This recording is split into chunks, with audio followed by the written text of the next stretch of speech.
नमस्कार, स्वागत है आपका रिपोर्ट राजस्थान में। मैं हूं मुस्कान आपके साथ। तो शुरू करते हैं इस वक्त की मुख्य खबरों से। राजस्थान के मुख्यमंत्री भजनलाल शर्मा ने वडोदरा में राजस्थानी समाज द्वारा आयोजित सम्मान समारोह को संबोधित किया। इस अवसर पर वडोदरा के राजस्थानी समाज ने उन्हें माला पहनाकर स्वागत और अभिनंदन किया। मुख्यमंत्री ने प्रवासी राजस्थानी समुदाय को राज्य की संस्कृति, विकास और गौरव का प्रतीक बताया और उनके योगदान की सराहना की। पूर्व मुख्यमंत्री अशोक गहलोत द्वारा केवड़िया में प्रशिक्षण शिविर के दौरान की गई टिप्पणी पर प्रतिक्रिया देते हुए भजनलाल शर्मा ने गहलोत को अपनी मानसिकता ठीक करने की सलाह दी। हमारे पूर्व मुख्यमंत्री ने एक ट्वीट करके ये कहा है कि हमारी सरकार तो उस समय होटलों में थी और ये लोग गुजरात के अंदर केवड़िया जा रहे हैं। यहाँ के सांसद और विधायक, मैं उनसे कहना चाहता हूं कि आपकी इस मानसिकता को ठीक प्रकार से करिए। आप अपने मानसिक संतुलन को खो बैठे हैं। एक ऐसा व्यक्ति जिसने इस भारत को बनाने में, श्रेष्ठ भारत बनाने में अपना पूरा जीवन लगा दिया। राजस्थान की रियासत नहीं, देश की रियासतों को एक करके उन्होंने एक श्रेष्ठ भारत बनाने का काम किया।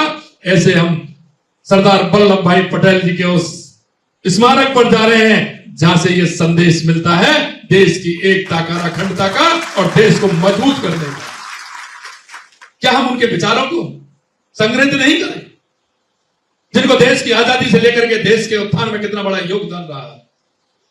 अरे गहलोत साहब, जरा इस देश की भावना और भाव को देखिए, देश के उन समर्पित लोगों को देखिए, देश के उस विचारों को देखिए जो इस मां भारती के लिए अपने आप को सर्वोच्च करना चाहते हैं। अच्छे विचार आपको लेने चाहिए। अगर आप अच्छे विचार लेते तो आपकी ऐसी दुर्गति नहीं होती कि जो पूरे देश के अंदर थी। आप एक दो राज्यों में निहित हो रहे हैं, एक दो राज्यों में सिमट कर रह गए हैं। बीजेपी विधायक कंवरलाल मीणा को तत्कालीन एसडीएम पर पिस्टल तानने के मामले में 3 साल की सजा बरकरार रखने के हाईकोर्ट के आदेशों के बाद अब उनकी विधायकी खत्म करने की मांग पर सियासत तेज हो गई है। 1 मई को हाईकोर्ट के आदेशों के बाद भी उनकी विधायकी खत्म नहीं करने पर कांग्रेस अब सवाल उठा रही है। नेता प्रतिपक्ष टीकाराम जूली और कांग्रेस प्रदेश अध्यक्ष गोविंद सिंह डोटासरा की अगुवाई में कांग्रेस नेताओं ने विधानसभा सचिव से मिलकर कंवरलाल की मेंबरशिप खत्म करने का स्पीकर के नाम लेटर सौंपा। इसके साथ ही हाईकोर्ट के आदेश की सर्टिफाइड कॉपी भी कांग्रेस नेताओं ने कंवरलाल की 1 मई से विधानसभा सदस्यता खत्म करने और आगे 6 साल तक चुनाव लड़ने से अयोग्य ठहराने की मांग की है। एक मैसेज देना चाहिए था माननीय स्पीकर महोदय को कि नहीं, मैं सबके लिए सम्मान हूं और मैं मेरे सारे दौरे स्थगित करता हूं कि जब नेता प्रतिपक्ष प्रतिनिधि मंडल के साथ में अगर कोई ज्ञापन देने आ रहे हैं और ऐसे विषय के ऊपर जिस पे किसी बीजेपी के विधायक की कंवरलाल मीणा की सदस्यता समाप्त होगी, 100% होगी, कोई रोक नहीं सकता है, ये सर्वमान्य कानून है। तो मैं समझता हूं कि उनको यहाँ रह करके और हम के साथ बैठ करके उस ज्ञापन पे त्वरित कार्रवाई करनी चाहिए थी। फिर भी हमने सेक्रेटरी साहब को कहा है कि आप अपना काम करके उनको फाइल आज ही उन तक भेज दीजिए। अब फिर उसके बाद में वो कब करते हैं, क्या करते हैं, देखेंगे। जो भी कानून है कि जब 3 साल की सजा फाइनल कर दिया हाईकोर्ट ने कि ये 3 साल की सजा है, केवल बीजेपी का विधायक है, इसलिए बचाने के लिए उसको सुप्रीम कोर्ट में जाकर के कोई राहत मिले, इसके लिए उसको समय देने की आवश्यकता नहीं है। ये कानून अलाउ नहीं करता है। इसलिए मैं तो ये मानता हूं कि उनको तुरंत प्रभाव से आज की तारीख में कंवरलाल मीणा अंता से विधायक हैं, वो आज सदस्य नहीं रहे हमारे कानून के मुताबिक, तो वो उनकी सदस्यता आज ही खत्म होनी चाहिए। जो कंवरलाल मीणा जी हैं विधायक, उनको 3 साल से की सजा सुनाई गई है और ये कानून है कि कोई भी सदस्य, चाहे वो लोकसभा का हो चाहे विधानसभा का हो, अगर 2 वर्ष से अधिक किसी मामले में उनको सजा होती है तो उनकी सदस्यता तत्काल समाप्त कर दी जाती है। आज जो है 1 तारीख का फैसला आया हुआ है। पहले तो अध्यक्ष जी कह रहे थे सर्टिफाइड कॉपी चाहिए, तो हमने आज उनको सर्टिफाइड कॉपी भी दे दी है। एक विधायक दल का डेलीगेशन उनसे मिलके भी आया है, वो नहीं थे तो उनकी अनुपस्थिति में हमने सेक्रेटरी महोदय को इसकी कॉपी दी है। और हम चाहते हैं कि देश के अंदर एक कानून है तो एक प्रकार से निर्णय होने चाहिए। राहुल गांधी जी को आपने 24 घंटे के अंदर उनकी सदस्यता खत्म कर दी थी और 7 दिन के अंदर उनका मकान खाली करा लिया था। हम मकान खाली कराने की तो नहीं कह रहे, लेकिन सदस्यता जो है तत्काल रूप से समाप्त होनी चाहिए। देश के अंदर दो प्रकार के कानून नहीं होने चाहिए। आप क्या लगता है, टालम टोल हो रही है, इसको टाला जा रहा है? जिस प्रकार से लग रहा है, क्योंकि देखिए ये तो स्वयं संज्ञान के ही मामले हैं, कोई ये तो है नहीं हाई कोर्ट ने कोई ऑर्डर किए हैं तो कोई गुपचुप किए हैं या मीडिया में कोई बात आ गई ऑर्डर कोई और हुए, ऐसा तो होता नहीं है। जो जेन्युइन चीज है वो सब चीजें, ये तो इन्होंने कहा कि सर्टिफाइड कॉपी चाहिए तो हमने अब तो सर्टिफाइड भी दे दी। और जिस प्रकार से लग रहा है स्पीकर साहब छुट्टी पे गए हैं, अपने इलाके में चले गए, नहीं तो मैं तो उनका रिकॉर्ड देख रहा हूँ, सोमवार को तो हमेशा यहीं रहते हैं, अब की बार सोमवार को उन्होंने चेंज कर लिया। टाइम नहीं लिया था क्या एमएलए उधर? टाइम क्या होता है इसमें, टाइम क्या होता है? हमने पहले ही कह दिया था, शुक्रवार को हमने कह दिया था कि मंडे को हम स्पीकर महोदय से मिलेंगे 11 बजे। राजस्थान के चर्चित एसडीएम थप्पड़ कांड में फंसे नरेश मीणा को टोंक जिले की लिंक कोर्ट में पेश किया गया, जहां से उन पर चल रहे 2 मुकदमों में सुनवाई के लिए 9 मई की तारीख तय कर दी गई। पेशी के बाद वापस बूंदी जेल लौटते वक्त नरेश मीणा ने कहा कि उन्होंने मुख्यमंत्री भजनलाल शर्मा अपना वादा निभाने के लिए कहा था। हालांकि आंदोलन शुरू होने से पहले ही सीएम भजनलाल शर्मा ने नरेश मीणा के पिता से मुलाकात करके इसे वापस करवा दिया था। इसके बदले में सीएम ने नरेश मीणा को जेल से निकलने का वादा किया था। नरेश मीणा ने पुलिस वैन में बैठते वक्त अपने समर्थकों से कहा कि अगर सरकार अपना वादा नहीं निभाती है तो 15 मई से जयपुर में आंदोलन शुरू होगा। नरेश जी क्या कहना चाहेंगे? मुख्यमंत्री ने जो वादा किया था उसको निभाना चाहिए। क्या वादा किया था आपने? मुख्यमंत्री जी ने कहा था हमें 23 मार्च को छुड़वा देंगे। यहाँ मेरे को जाने का खतरा था टोंक जेल में, या हथियार उपलब्ध है टोंक जेल में। सरकार ने अपने जो टाइम जो सरकार ने दिया उसमें सरकार खरी उतरी नहीं, और सरकार माननीय मुख्यमंत्री जी के ऊपर हो सकता है बड़े राजनेताओं का प्रेशर हो इसमें, क्योंकि मैं शुरू से कहता रहा हूं कि इसमें बड़े राजनेता है, जिसमें कुछ तो हमारी समाज के हैं, कुछ अदर समाज के हैं, बड़े लोग हैं जो इनको नहीं चाहते, क्योंकि उनकी राजनीति को उनको खतरा नजर आ रहा है, उनका खतरा मंडरा रहा है, इस कारण से वो चाहते हैं कि इसको यहाँ पे दबो। बिल्कुल 100%। अगर जो 15 तारीख से पहले अगर जो रिहा नहीं किया जाएगा, छोड़ा नहीं जाएगा, तो मैं आपको कहना चाहूंगा जो जितना जो अगर सरकार चाह रही कि अब भीड़ इकट्ठी नहीं होगी, मैं सरकार से ये कहना चाहता हूँ कि उससे 5 गुना भीड़ जुटेगी, क्योंकि आप लोगों ने जो झूठ बोला उस झूठ का लोगों के अंदर जो एक उनके पिताजी जो बुजुर्ग आदमी थे और बुजुर्ग आदमी के साथ में बंद कमरे में बैठ के आपने जिस तरह से जो वार्ता की और जो हम लोग बैठे थे, तो उसमें उसके बावजूद जो आपने अपने स्टैंड पे नहीं रहे, तो लोगों में भारी आक्रोश है।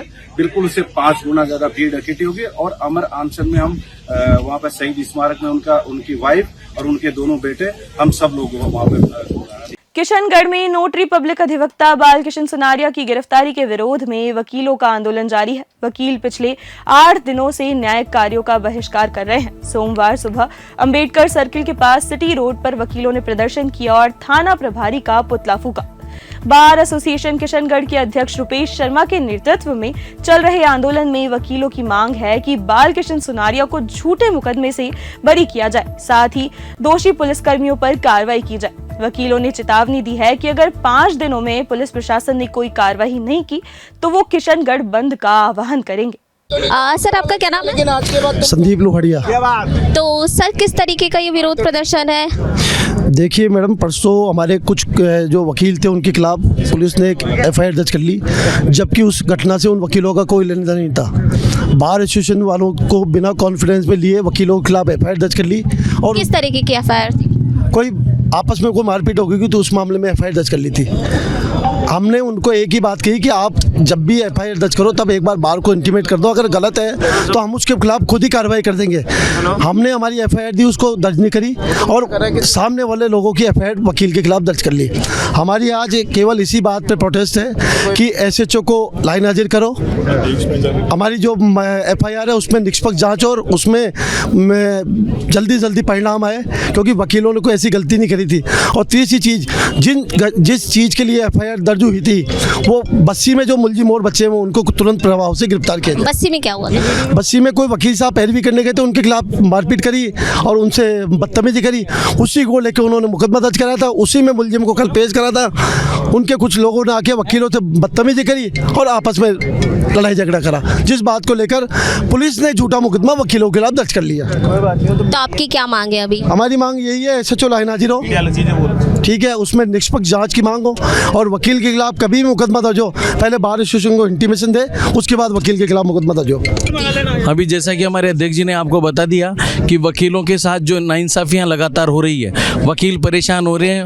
वकील जब भी किसी थाने पर जाता है, वकील जनता के लिए लड़ता है, जनता के लिए पैरवी करता है, जनता के लिए बना है, और वो किसी के लिए रिपोर्ट दर्ज कराने जाता है, उसकी कोई मांग पूरी नहीं होती है। और कल अनर्गल झूठा एक ऐसा मुकदमा SHO सदर थाने ने दर्ज किया जिसमें उन वकीलों का कहीं कोई इन्वॉल्वेशन नहीं था, और जिन पर्टिकुलर वकीलों का नाम है बेचारे वो तो अपना काम कर रहे थे। तो ऐसी झूठी FIR के खिलाफ हमारा सख्त प्रोटेस्ट है। FIR किस तरीके की है? यही कि जो अभी अध्यक्ष जी ने आपको बताया कि जो कोई जो लड़ाई झगड़े का कोई मामला था, उसमें वकीलों के खिलाफ झूठा मामला दर्ज कराया गया है कि वकीलों ने गलत तरीके से कोई काम किया, जबकि जिन वकीलों का इन्वॉल्वेशन उसमें है ही नहीं, वो अपनी कर्मस्थली पर अपना काम कर रहे थे। तो इसलिए हमारा SHO सदर थाने के लिए यही प्रोटेस्ट। तो आज सुनने में आया सर कि कुछ अभद्र तरीके का उन्होंने व्यवहार किया है। पुलिस तो हमेशा ही अभद्र व्यवहार ही करती है। अभद्र व्यवहार के लिए ही तो हम यहाँ बैठे हैं कि ऐसे SHO को सस्पेंड किया जाए, इसीलिए हम ये प्रोटेस्ट कर रहे हैं।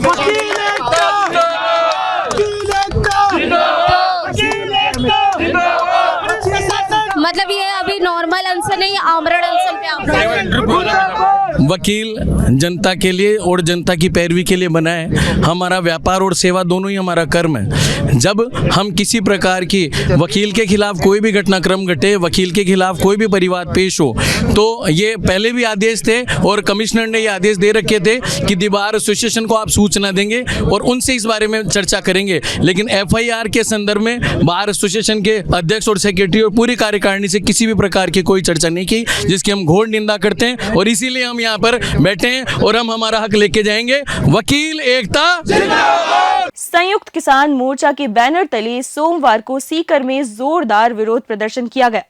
ये प्रदर्शन भारतीय किसान यूनियन के राष्ट्रीय प्रवक्ता राकेश टिकैत के साथ मुजफ्फरनगर में हुई अभद्र घटना के विरोध में किया गया। प्रदर्शन की शुरुआत ढाका भवन से कलेक्ट्रेट तक आक्रोश रैली के रूप में हुई। किसानों, मजदूरों, छात्रों, महिलाओं और विभिन्न संगठनों के कार्यकर्ताओं ने एकजुट होकर इसमें भाग लिया। कोटा के रामपुरा कोतवाली पुलिस ने अंतर्राज्यीय वाहन चोर गिरोह का पर्दाफाश करते हुए गिरोह के 6 सदस्यों को गिरफ्तार किया है। पुलिस ने आरोपियों के कब्जे से कुल 31 चोरी की मोटरसाइकिलें बरामद की है। कोटा SP डॉक्टर अमृता दुहन ने बताया कि कोतवाल महेश कारवाल के नेतृत्व में टीम ने 28 अप्रैल को सेमलिया महादेव मंदिर के पास से विशाल बंजारा, पंकज ओड, राकेश ओड उर्फ राका और विशाल रैगर को गिरफ्तार किया था। इनकी निशानदेही पर डाबी क्षेत्र से 14 बाइक बरामद की गई। गिरोह के मुख्य आरोपी कुलदीप सिंह और अजय शुरू में फरार थे, लेकिन पुलिस ने सतत प्रयासों के बाद कुलदीप सिंह को गिरफ्तार कर लिया है। डूंगरपुर जिले के 84 विधानसभा क्षेत्र के भाजपा नेताओं और कार्यकर्ताओं ने सोमवार को सीमलवाड़ा SDM कार्यालय के बाहर प्रदर्शन किया। प्रदर्शनकारियों ने क्षेत्र में अवैध रूप से रह रहे बांग्लादेशियों को तुरंत हटाने की मांग रखी। भाजपा नेताओं ने प्रशासन से मांग की कि बाहरी लोगों की सघन जांच की जाए और जो भी अवैध गतिविधियों में लिप्त पाए जाए उनके खिलाफ सख्त कार्रवाई की जाए। भाजपा ने यह भी कहा कि इस प्रकार की गतिविधियों से क्षेत्र की सुरक्षा और शांति को खतरा है और प्रशासन को शीघ्र कार्रवाई करनी चाहिए। इसके अवैध रूप से रहने वाले रोहिंग्या किसी अन्य प्रकार के व्यवसाय के रूप में या गतिविधियां करते हुए यहाँ बस रहे हैं, उनको यहाँ से हटाने के लिए जो केंद्र सरकार की स्कीम है उसके तहत हर गांव से जो घरों में रह रहे, निवास कर रहे हैं, जिनके किराएदार के रूप में रह रहे, उनका भी वेरिफिकेशन हो जाए और उनके आधार कार्ड की अकेले आधार कार्ड के आधार पर ही शिनाख्त नहीं की जाए, बाकी डॉक्यूमेंट को भी दिखा जाए ताकि ये फर्जी वाला जो करके बसे हुए वो यहाँ से तुरंत प्रभाव से हटाया जाए।